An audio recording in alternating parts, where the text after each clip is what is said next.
Many people don't realize how easy it is to get your image onto a mousepad.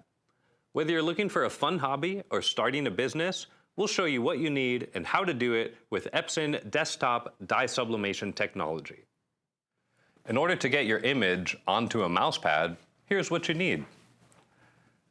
An Epson F170 dye sublimation printer loaded with multi-use transfer paper, heat transfer tape, a pair of scissors, a heat pad, a blank mouse pad, a small heat press like this one, and a pair of heat gloves.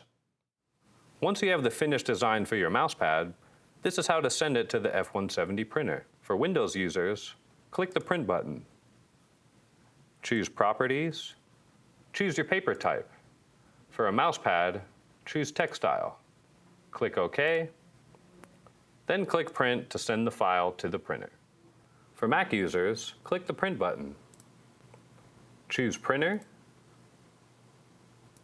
choose Print Settings, choose your media type. For a mouse pad, choose Textile. Click Print, and click Print again to send the file to the printer.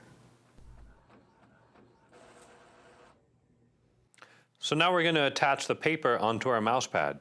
To do that, simply flip your mouse pad over, set it in place, and grab a few pieces of heat transfer tape, and now we're ready to press it.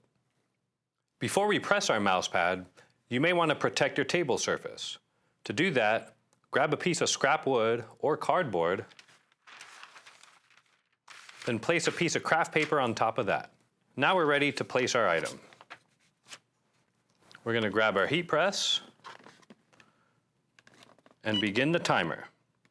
We are pressing at 400 degrees for 60 seconds. When the 60 seconds is up, the timer will alert us.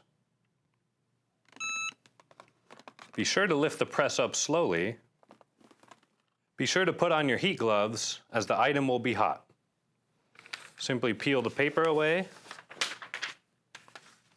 and you're all done.